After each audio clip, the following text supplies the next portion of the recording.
La vie chrétienne, c'est pas une vie de performance, c'est une vie de relation avec Dieu. Que si on reconnaît que Dieu a formé des plans pour nos vies, que nous avons été créés pour accomplir des desseins de Dieu à l'avance, en fait, non, c'est un moment où on dit cherchez, vous trouverez. Je voulais apprendre de Jésus et je voulais savoir c'était qui Jésus, c'est quoi son histoire à lui. Pourquoi est-ce que tant de monde parle de lui?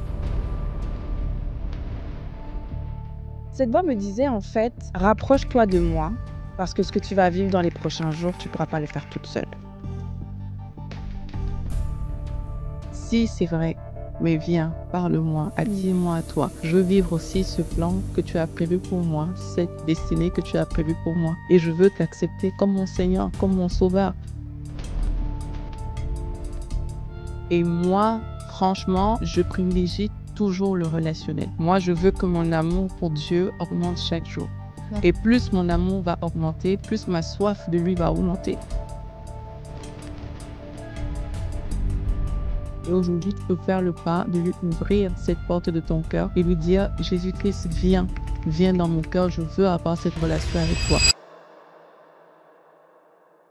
Bonjour à tous, bienvenue dans ce 6e épisode de Je me lance moi aussi. C'est un honneur pour moi de vous retrouver aujourd'hui car nous allons parler d'un sujet important et capital. Nous allons parler de l'investissement que nous faisons dans notre relation avec notre Dieu. Trop souvent, nous prenons le temps d'investir dans nos finances, dans nos carrières, voir le rendement de nos activités. Mais nous oublions que le plus grand investissement est celui que nous faisons avec Dieu. Je m'appelle Tashina Okangasuna, je suis la co-host du podcast Je me lance moi aussi.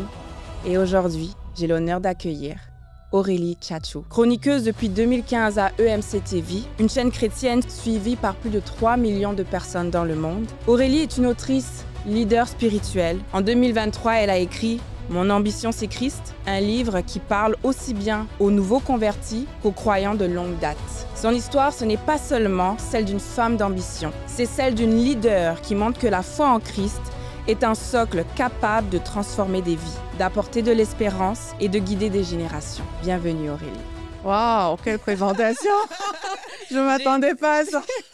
J'ai été inspirée, honnêtement. Moi, j'aurais dit Aurélie est un enfant de Dieu et puis je me serais arrêtée. Non, tu es beaucoup plus qu'un enfant de Dieu. Tu es une femme inspirante, une leader.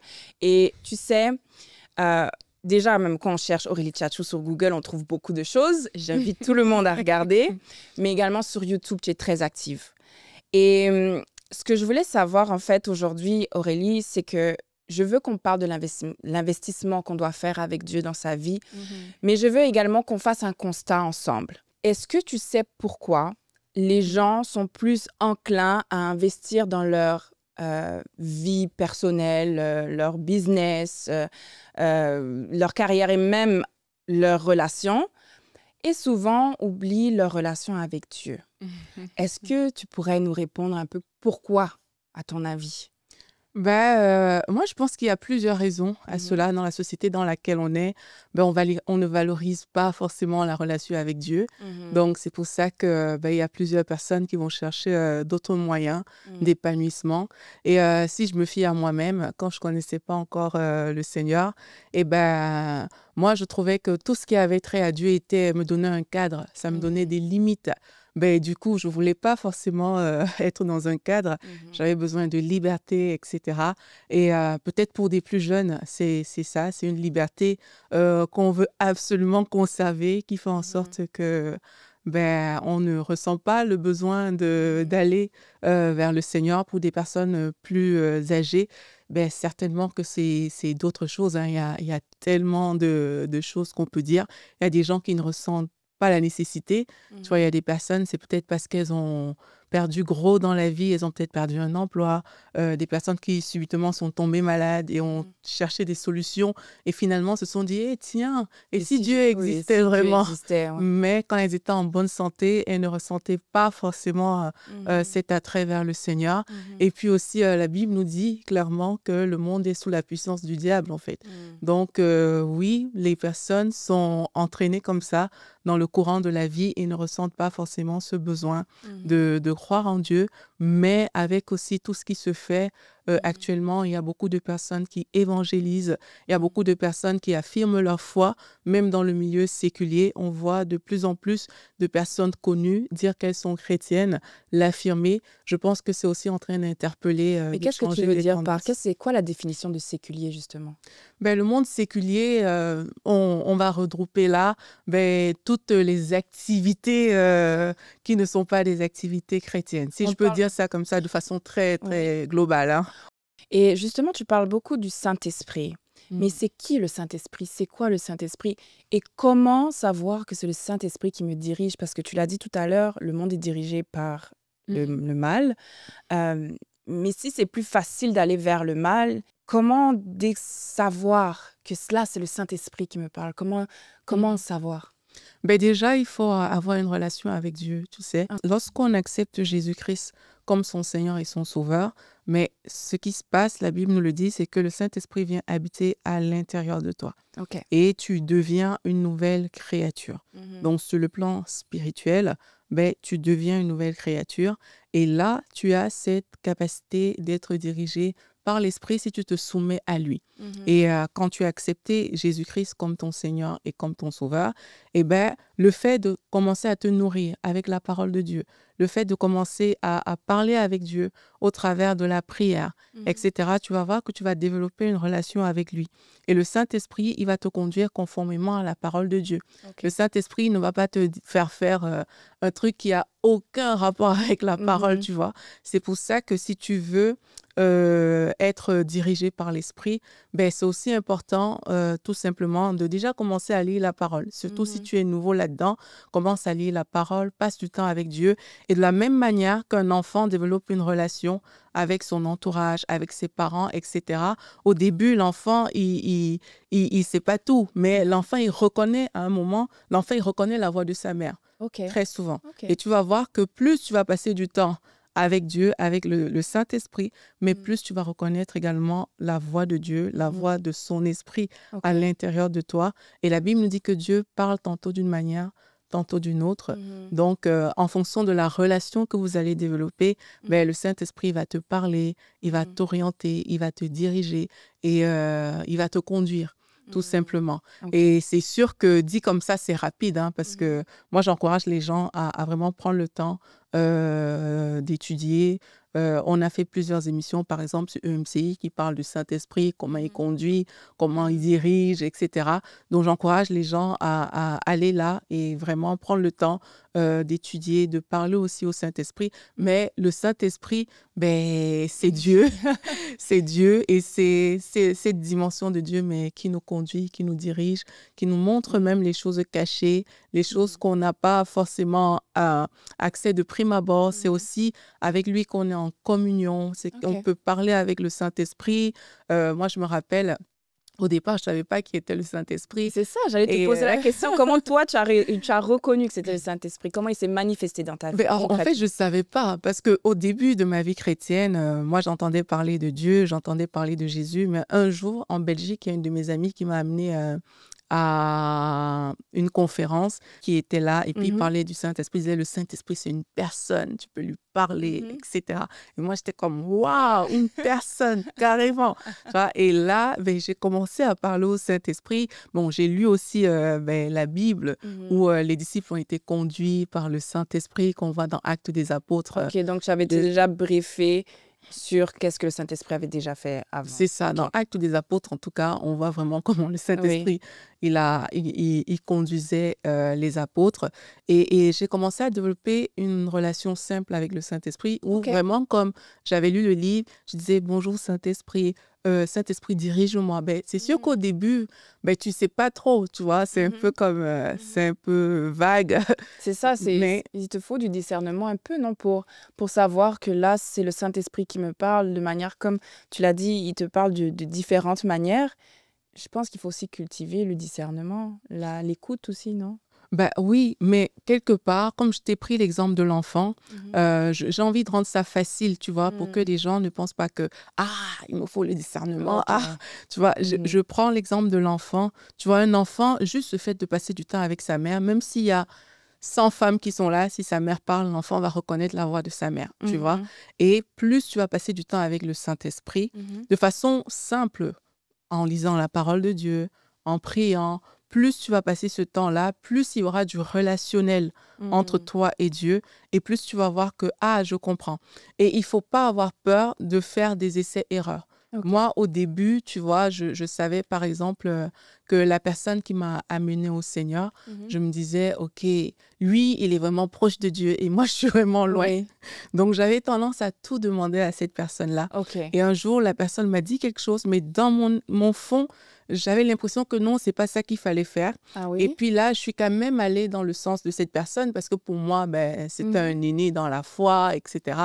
Mais au final, c'était pas ça qu'il fallait faire. C'est vraiment ce que je pensais qu'il fallait faire. Et là, par exemple, tu vois, c'est comme ça aussi que le Seigneur m'a montré que tu peux me faire confiance. Je peux te conduire directement. Tu n'as pas besoin d'un intermédiaire entre toi et moi. Je peux te diriger, je peux te conduire. Donc, c'est essai-erreur.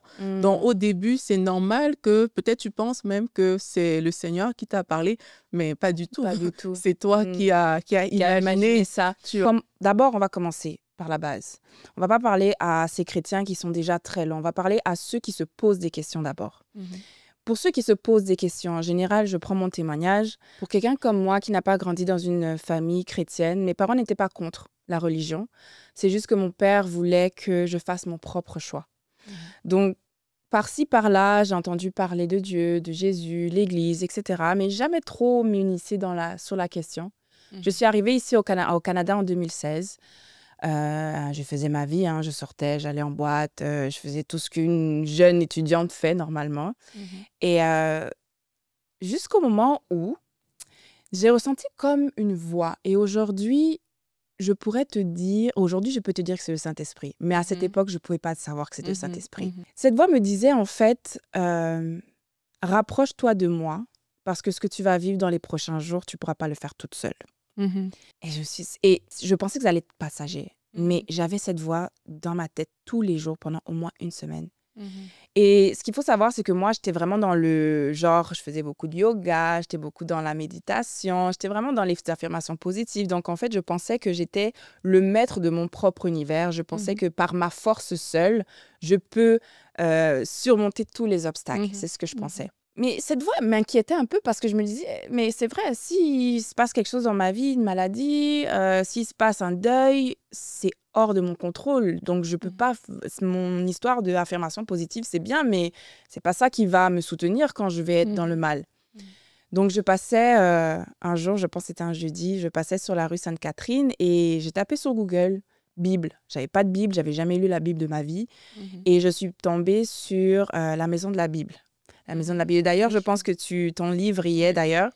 La Maison de la Bible. Et je demande au monsieur, écoute, moi, je connais rien du tout. Je veux juste quelque chose de simple qui va m'aider à comprendre. Parce que je savais que pour connaître quelqu'un, il faut que tu lises sa biographie. Donc, c'est comme si je décide de apprendre de Steve Jobs, par exemple, je lis son livre. Et c'est la même chose. Je voulais apprendre de Jésus. Et je voulais savoir c'était qui Jésus, c'est quoi son histoire à lui. Pourquoi est-ce qu'autant de monde parle de lui? C'est quoi ça? C'est quoi?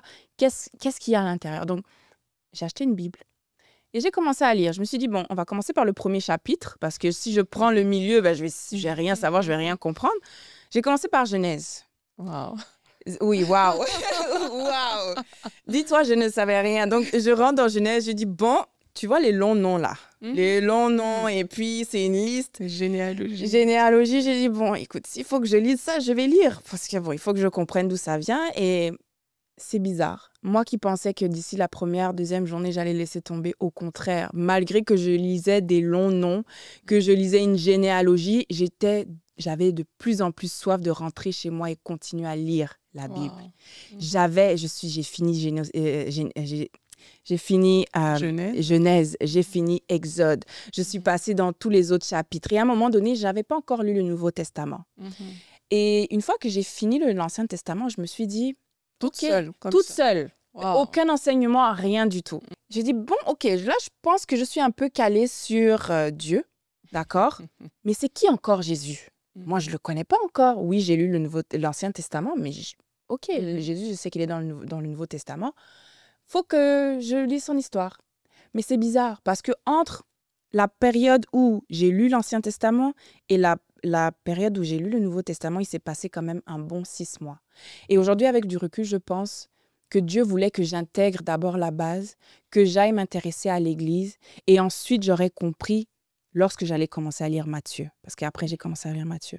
Ok. Donc, c'est pour dire que c'est comme si tout mon apprentissage, je l'ai fait toute seule. Et à un moment donné, j'étais bloquée. Quand je voulais lire le Nouveau Testament, j'étais bloquée. Je ne savais plus lire, j'étais plus inspirée. Et l'Esprit m'a emmenée vers l'Église. Et c'est à l'Église que j'ai trouvé une communauté qui m'a inspirée et qui m'a réinspirée à lire le Nouveau Testament. Donc, moi, je voulais savoir, Aurélie, quand tu es seule, quand tu veux apprendre et tu es au fin fond de chez toi, dans ta chambre, à quel moment il faut s'ouvrir aux autres? À quel moment il faut parler de sa foi quand tu es un nouveau chrétien ou quand tu aspires à être chrétien? Ben, moi, je pense que dès l'instant où on accepte Jésus-Christ comme son Seigneur et son Sauveur, l'une des choses à faire, c'est de rejoindre une église locale.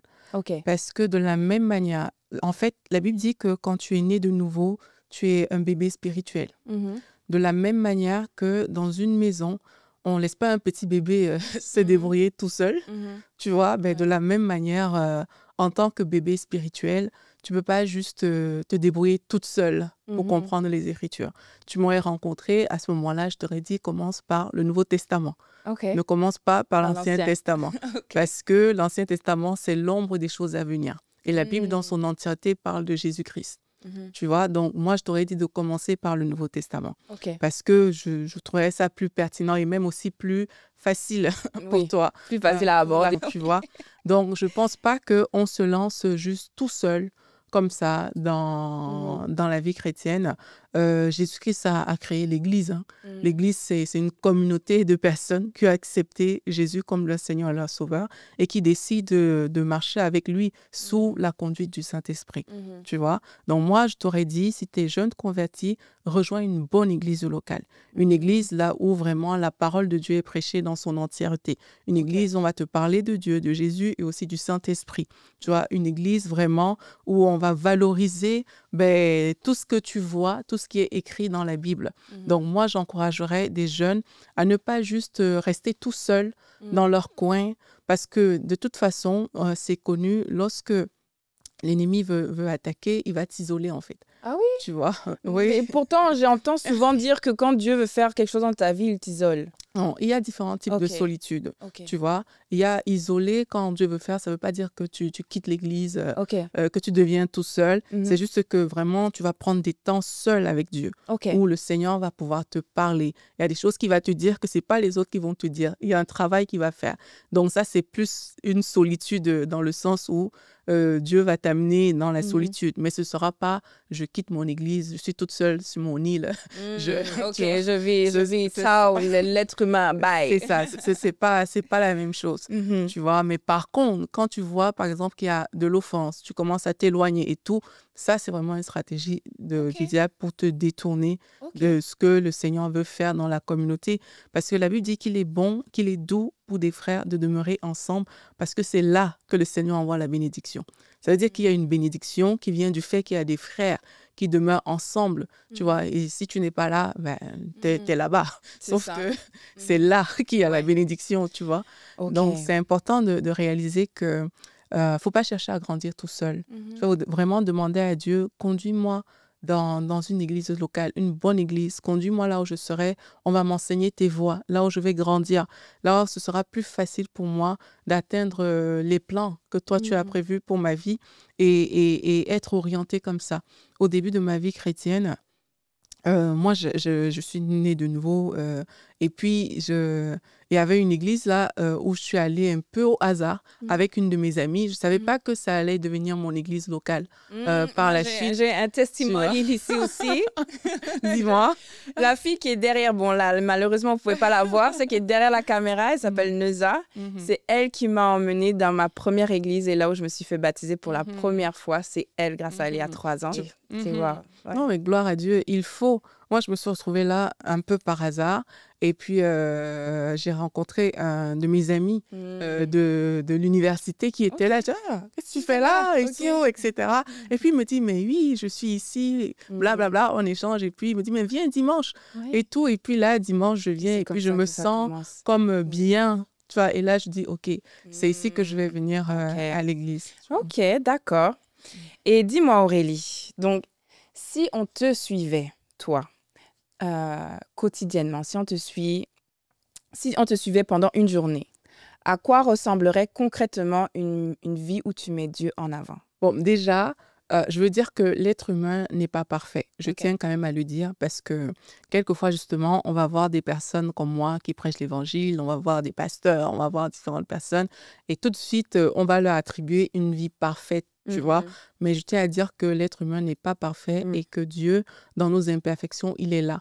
Moi, je pense que dans une journée comme la mienne, déjà la conscience juste de savoir que Dieu est avec moi, quel que soit ce qui se passe, je trouve que ça change beaucoup de choses, tu vois.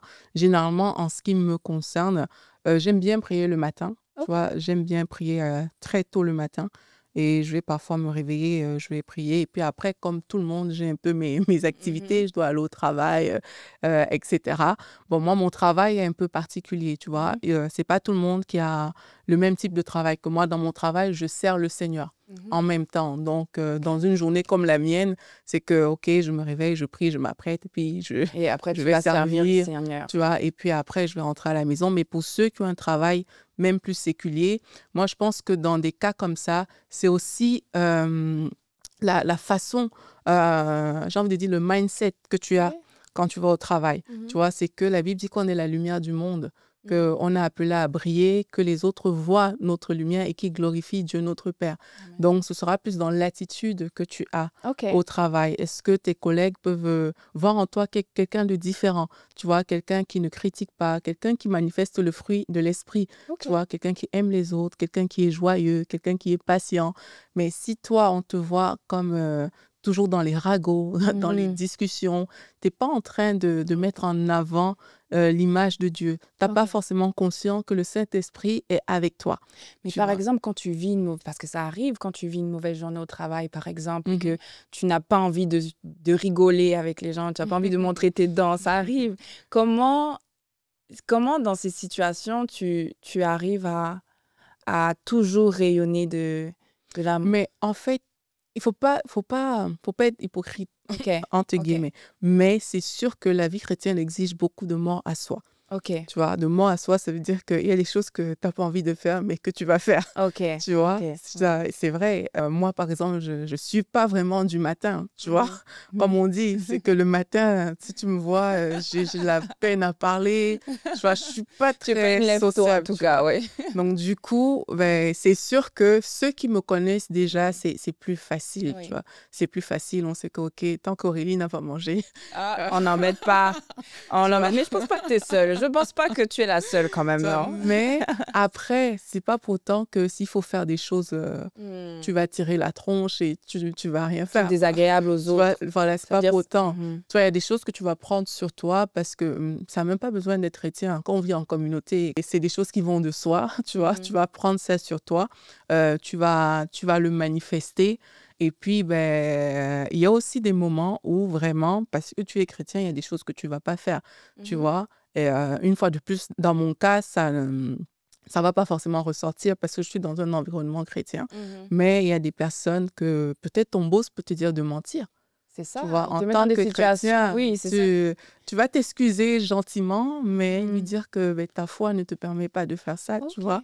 Mais avec politesse. Tu ne vas pas venir dire que vous êtes des païens et tout. C'est comme, avec politesse, tu vas le dire, mais je suis désolée, ma foi ne me permet pas de faire ça. Mais c'est justement ces limites-là. Je pense que c'est important de les mentionner parce que souvent, on ne va pas forcément au travail, on ne va pas forcément partager sa foi comme ça. On ne va pas forcément partager parce que pour moi, c'est quelque chose de très personnel. Comment on arrive à mettre des limites avec les gens de l'extérieur qui ne pensent pas comme nous? Comment on arrive à... Parce qu'il ne faut pas qu'on s'isole non plus. Il ne faut pas qu'on montre que vous pensez ça, moi, je pense ça. Donc, tu vois, comment on arrive à mettre des limites, mais en restant ensemble? Mais moi, je pense que déjà, les gens nous observent. Hein. Les gens nous observent beaucoup. Les gens, ils voient les choses qu'eux, ils font qu'on ne fait pas. Et on n'en a pas toujours... On ne se rend pas compte parce que les gens ne viennent pas nous dire « Ah, je vois que tu es différent. » Mais comme je dis, dans les choses simples, le fait que, par exemple, au travail, il y a plusieurs personnes qui vont critiquer, mais que toi, tu ne critiques jamais. Le fait que toi, tu sois joyeux, que tu sois respectueux, etc. Ça, c'est un message. Sans que tu ne sois venu dire « Écoute, je suis chrétien », tu envoies déjà un message. Et quelquefois, tu vas voir que les gens ne vont pas te le dire, mais ils vont voir que, mais elle, il y a des choses qu'elles ne font pas. Moi, j'ai eu ça quand j'étais plus jeune.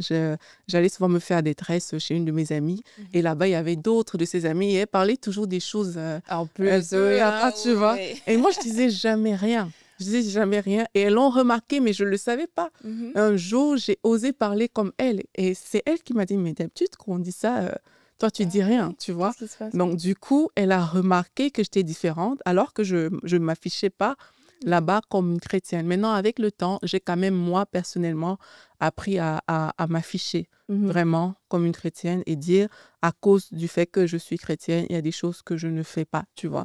Je ne vais plus en boîte de nuit parce que je suis chrétienne. Tu vois, je le dis clairement.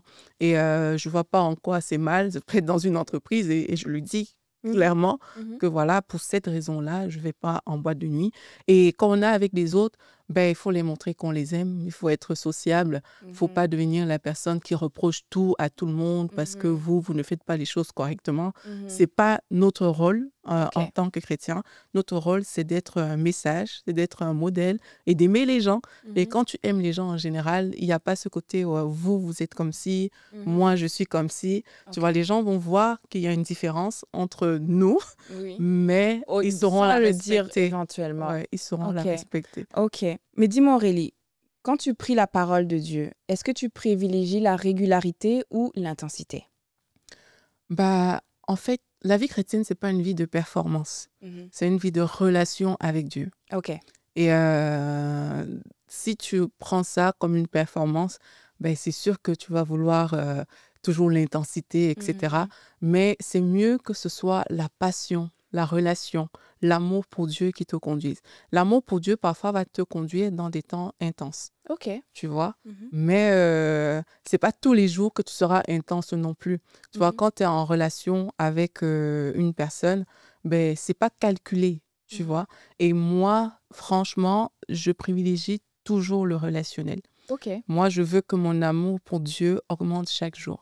Et plus mon amour va augmenter, plus ma soif de lui va augmenter. Et c'est ça qui va me faire aller le chercher dans la parole. C'est ça qui va me faire passer du temps avec lui. Mais je ne suis pas en mode aujourd'hui, je dois performer, quoi. Je dois faire 2 heures de prière. Non. Je ne suis pas dans ce mode-là. Mais quand tu aimes bien quelqu'un, tu vas voir que vous parlez et le temps passe tellement vite que tu te dis, 2 heures sont déjà passées, tu vois. Donc, c'est avec cette mentalité que moi, j'aborde ma vie chrétienne.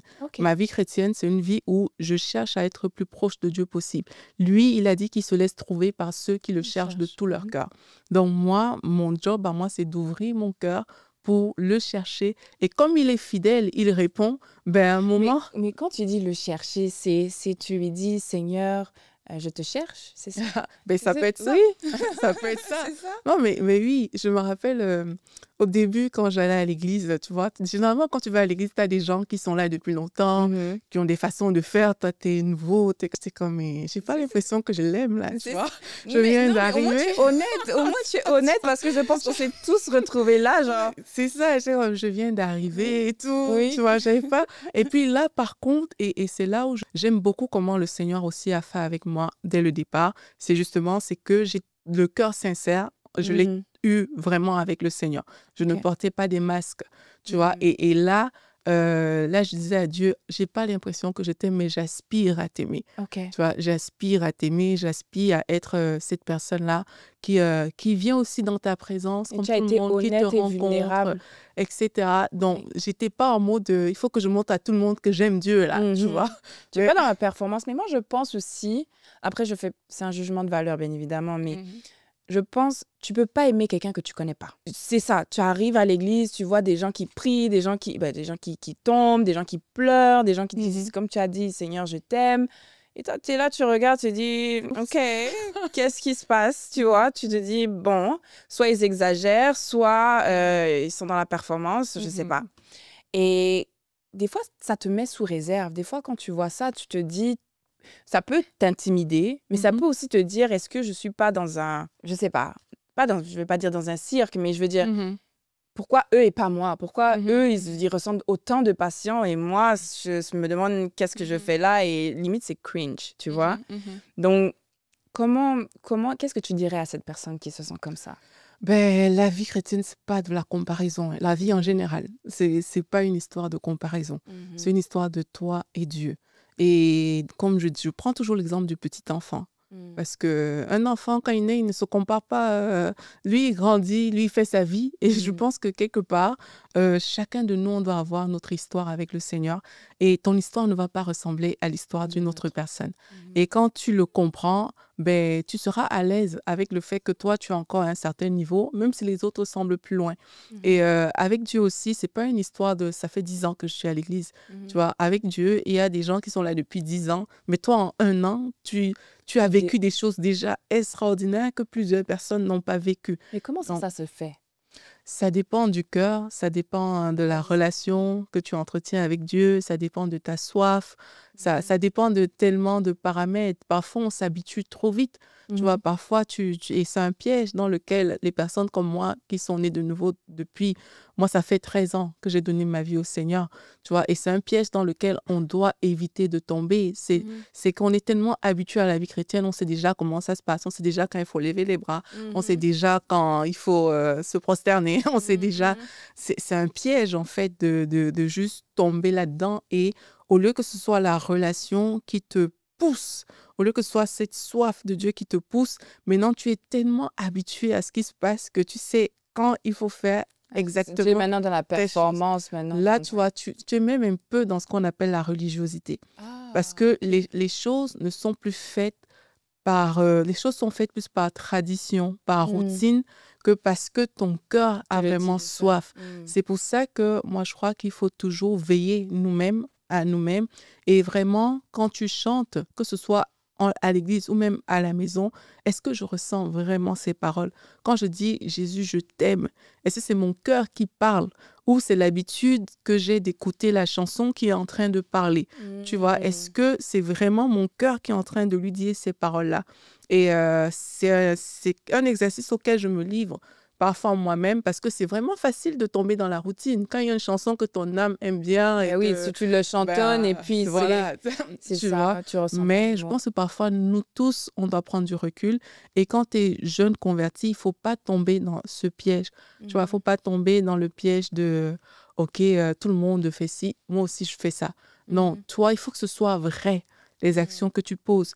Si tu dis « Seigneur, tu es élevé », il faut vraiment que tu le vois grand. Il faut que tu le vois élevé. Si tu dis « Seigneur, tu es puissant », il faut que tu vois sa puissance. Et moi, j'aime les psaumes par rapport à ça parce que parfois, il décrit Dieu, sa force. Il dit « L'Éternel gifle mes adversaires ». Tu vois, c'est comme « OK, gifle, ouais. Va les gifler, s'il te plaît. » C'est comme « OK ». Donc, il a vraiment vu, tu vois, des choses. Et moi, je pense que c'est ça qu'on doit mettre de l'avant. Okay. On doit mettre de l'avant le fait que ce que je dis, ça reflète vraiment ce qu'il y a dans mon cœur. Et si dans mon cœur, je ne suis pas encore à point par rapport à ça, que je n'ai pas honte de dire à Dieu, Seigneur, j'ai envie de te voir comme ce Dieu puissant, en fait. J'ai envie de te voir comme ce Dieu grand. Montre-moi. Et même quand tu ouvres ta Bible pour lire, dis à Dieu, révèle-toi à moi. Parce que la Bible, c'est à propos de Dieu, c'est à propos de Jésus. C'est comme, révèle-toi à moi, montre-moi cette puissance que je ne vois pas encore. Et tu vas voir qu'il y a des versets de la Bible que tu lis, tu te dis, waouh. Quand la mer qui se fend en deux, et il marche, là, tu te dis, OK, d'accord. Oui, tu vois? C'est le Dieu que je prie. Ouais. Mais justement, par rapport à ça, c'est drôle parce que, tu sais, on vit tous des moments difficiles. Hein, et je trouve, en tout cas, qu'à chaque fois que je me suis avec un cœur ouvert et un cœur disposé, je me suis mis dans ma chambre et j'ai dit, bon Seigneur, là, tu vois, ma situation, je ne sais pas c'est quoi la réponse, je ne sais pas comment agir, je ne sais pas quoi dire. Par contre, je prie que lorsque j'ouvre cette Bible, tu me parles. Et je te garantis, Aurélie, je pense 99% du temps, Dieu me parle dans le premier paragraphe. Le 1% du temps où il ne me parle pas, c'est quand je le dis sans le cœur disposé. Et c'est quand j'ouvre la Bible juste parce que j'ouvre la Bible, parce que je sais je vais lire quelque chose, mais je ne suis pas vraiment disposée. Et à plusieurs reprises, dès que le premier mot me frappe, je pleure. C'est-à-dire, je pense que j'ai plus pleuré sur ma Bible que sur toute autre chose. Bon, on a tous eu des gourmands dans la vie, donc bon, j'ai pleuré pour ça aussi. Mais je veux dire, c'est fou à quel point, non seulement tu peux te sentir vulnérable, c'est-à-dire c'est permis d'être vulnérable, c'est permis d'être petit, c'est permis d'être imparfait.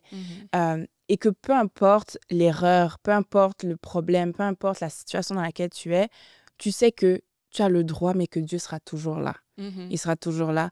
Et moi, c'est vraiment quelque chose qui vient me chercher à chaque fois. À chaque fois. OK. Et maintenant, on va parler des erreurs. Dis-moi, quelles sont les erreurs que font presque toujours les nouveaux chrétiens? Je pense qu'on en a un peu parlé, mais quelle, selon toi, est la plus grosse erreur qu'on fait quand on commence? Chaque vie est tellement différente que je pense pas qu'il y ait une catégorisation d'erreurs. Mais moi, par exemple, je sais que si je me fie à comment j'ai vécu ma vie chrétienne, c'est qu'au début, j'avais tellement... je venais d'un parcours où j'avais des amis, on sortait, etc.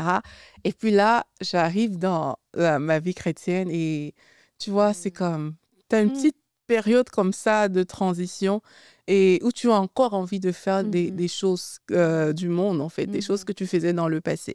Et parfois, justement, quand on est jeune chrétien, on doit faire attention à ça. Tu vois, on doit faire attention à ne pas retomber vers ce vers quoi on a vomi, en fait. Tu vois, il y a des choses que tu as déjà délaissées.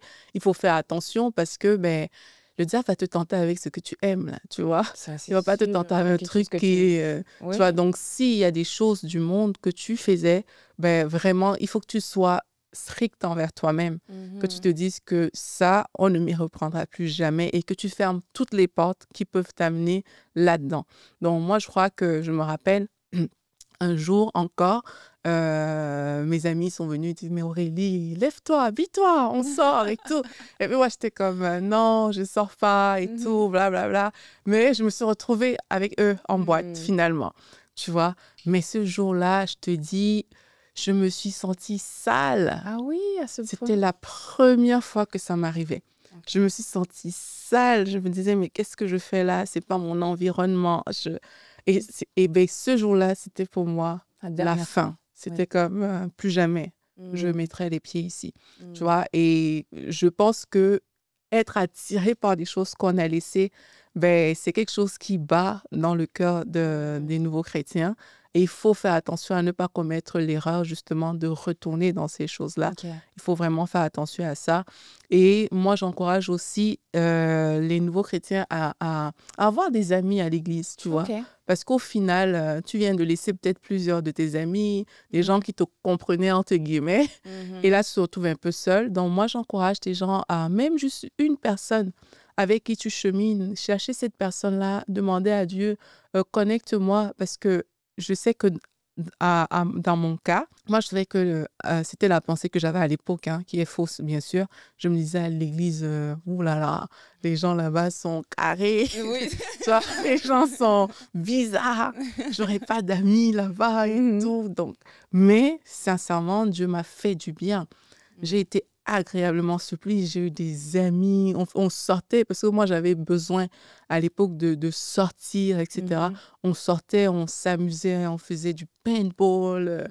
On allait, on faisait des petites soirées, on dansait même entre nous, mais c'était des bons chants, tu vois. C'était pas des trucs vulgaires et tout. Et là, tu vois, j'ai eu cette joie que je recherchais dans mon cœur, mais de façon sanctifiée, tu vois. Et parfois, on peut penser que, en fait, toute notre joie va s'arrêter parce qu'on a accepté Jésus, mais c'est faux, en fait.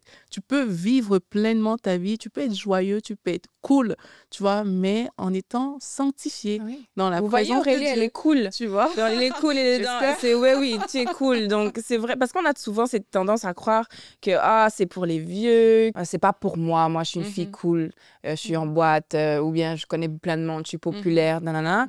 On peut croire ça, mais je dirais que l'investissement qu'on doit faire, c'est pas quelque chose qui est c'est-à-dire, c'est d'abord de l'intérieur et ensuite c'est de l'extérieur.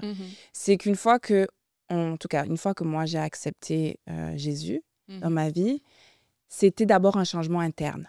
Mon mes habits n'avaient pas changé. Je portais toujours du sexy, j'étais toujours très, tu vois, je sortais encore. Mais comme tu le dis, à chaque fois, je me sentais bizarre. Je me dis, c'est pas comme ça que je veux être. C'est pas là où je dois être, en fait. C'est pas comme ça que je dois me présenter. Et de fil en aiguille, l'entourage change. Simplement. Tu comprends pas. Tu as des problèmes avec des anciens amis. Tu te dis, qu'est-ce qui se passe? Et puis, une séparation comme ça. Tu te dis, waouh, j'aurais jamais vu ça venir. Et puis, tu regardes. Et puis, les vêtements qui te plaisaient avant, bah, ça te plaît plus. Moi, j'ai donné ça à ma sœur. Elle a appris. Mais c'est-à-dire, tout change. Mais ça commence par l'intérieur. Mais dis-moi, Aurélie, on a parlé de ton témoignage. On a parlé un peu des nouveaux chrétiens. Mais je veux aussi que les chrétiens ou toutes les personnes qui nous écoutent comprennent que investir dans Dieu, investir dans leur vie avec Dieu, c'est la chose la plus fondamentale et la plus essentielle que quelqu'un puisse faire. Plus qu'investir en finance ou dans l'immobilier ou plus ou whatever, l'investissement qu'on nous vend souvent sur YouTube. Mais cet investissement, Aurélie, comment est-ce qu'il se manifeste dans ta vie, cet investissement, tous les jours? Tu sais, quand tu parles, ça me rappelle... j'avais lu le livre d'un entraîneur. C'est un grand entraîneur. Il a entraîné beaucoup de joueurs de basket comme Michael Jordan, Kobe Bryant et tout. Et il donnait des règles, des principes et tout. Et je me disais, waouh, ce que ces gens font pour être les meilleurs au monde, c'est fou. C'est une discipline de fer, là. C'est quelque chose de... c'est incroyable. Sérieux, quoi. C'est un autre niveau. C'est un autre c'est niveau. ça. Et puis, moi, j'étais comme, OK, donc eux, ils se donnent autant de mal pour être des meilleurs au monde, tout simplement, dans leur catégorie, tu vois. Et nous, parfois, en tant que chrétiens, on pense que les choses vont tomber du ciel, tu vois. C'est qu'on va juste vivre et puis, OK. Et puis, ça va venir, la grâce va venir, la richesse va venir, tout va venir, l'onction, les choses vont couler comme ça. Mais en fait, non. En fait, c'est un moment, on dit cherchez, vous trouverez. Tu vois, un moment, il faut que tu cherches. Tu ne seras pas toujours à l'étape de demander et tout, on te donne tout. Tu vois, il y a un moment, il faut chercher, il y a un moment, il faut frapper. Tu vois, et moi, je pense que par rapport à ta question, c'est déjà non négociable que d'investir parce que si on reconnaît que Dieu a formé des plans pour nos vies, que nous avons été créés pour accomplir des desseins de Dieu à l'avance, mais ça veut dire qu'on doit quand même se dire que sur la terre, j'ai un dessein, il y a un plan que je dois accomplir, mais ce plan vient de Dieu. Je ne vais pas deviner le plan. C'est Dieu qui doit me dire, OK, Aurélie, je t'ai créé pour accomplir telle chose et tu vas marcher dans ce chemin avec lui. Donc, lorsqu'on sait que sa vie sur la terre, c'est pour accomplir le plan de Dieu, mais c'est sûr qu'il faut s'investir.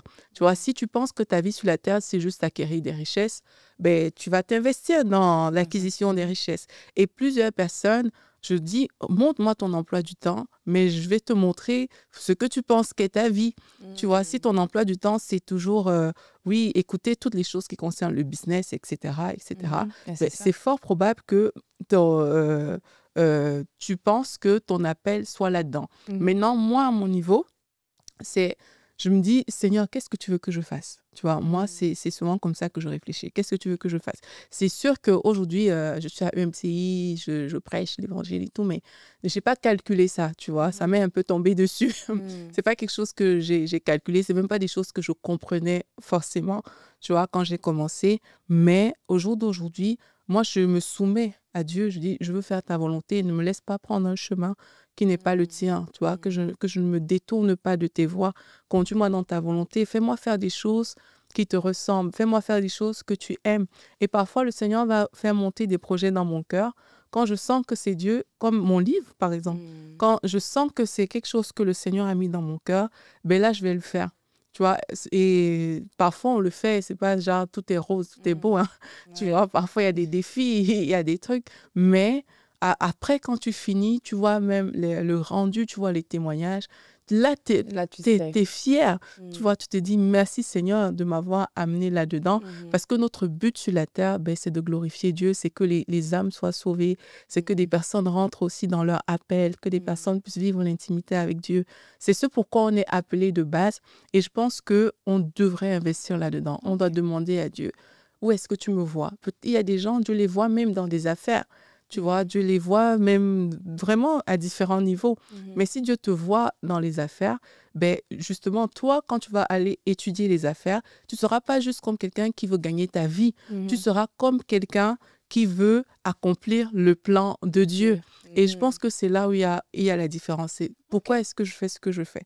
Est-ce que je le fais parce que je suis en train d'accomplir le plan de Dieu, ou alors je le fais parce que moi, j'aimerais que ma vie ressemble à ceci, à cela. Tu vois. Ok, très belle parole de sagesse, Aurélie, de ta part. Pour ceux qui veulent, le livre d'Aurélie est disponible avec le lien juste en bas de cette vidéo. Écoute, Aurélie, on est déjà au terme de ce podcast. C'est passé oui, c'est passé très vite.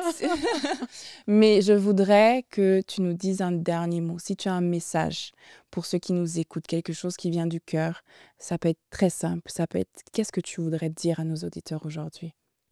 Moi, je pourrais dire qu'il n'y a pas meilleur chemin que Jésus-Christ, sincèrement. Au départ, parfois, on ne comprend pas tout. Et peut-être qu'aujourd'hui, il y a des personnes qui se posent des questions dans leur vie, qui ne comprennent pas tout. Mais j'aimerais t'encourager à ouvrir cette porte, la porte de Jésus-Christ, et lui dire, si c'est vrai, mais viens, parle-moi, attire-moi à toi. Je veux vivre aussi ce plan que tu as prévu pour moi, cette destinée que tu as prévue pour moi. Et je veux t'accepter comme mon Seigneur, comme mon Sauveur. Et comme je dis toujours, parfois on tourne en rond. On dit, OK, hier j'étais souriante, mais pourquoi est-ce que dans mon cœur c'est creux? Pourquoi est-ce que je ressens autant de vide à l'intérieur de moi? Ce vide-là, il ne peut être comblé que par Jésus-Christ. L'argent ne va pas le combler, les relations ne vont pas le combler. Aller dans des boîtes, ça ne va pas combler ce vide-là. Il n'y a que Jésus-Christ qui peut le combler. Donc, s'il y a des personnes qui nous écoutent aujourd'hui et qui ressentent ce vide dans leur cœur, moi, mon interpellation, c'est de leur dire, Jésus-Christ est la solution à ce vide que tu ressens. Il est cette solution que tu cherches, même si tu ne te rends pas compte encore. Et aujourd'hui, tu peux faire le pas de lui ouvrir cette porte de ton cœur et lui dire, Jésus-Christ, viens dans mon cœur, je veux avoir cette relation avec toi.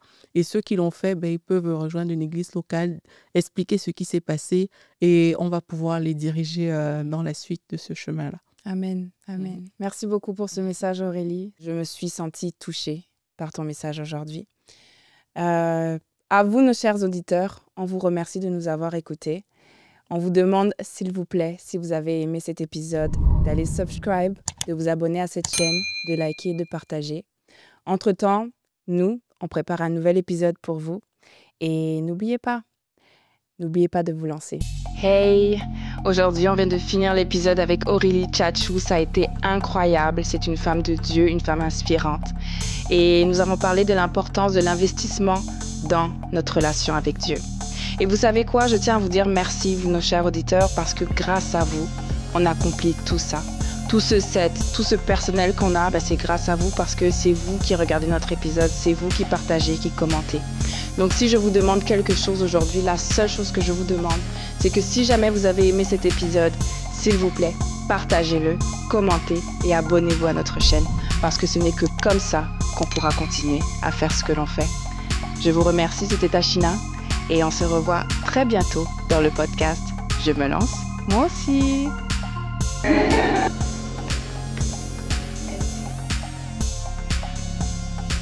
Nous oublions on cherche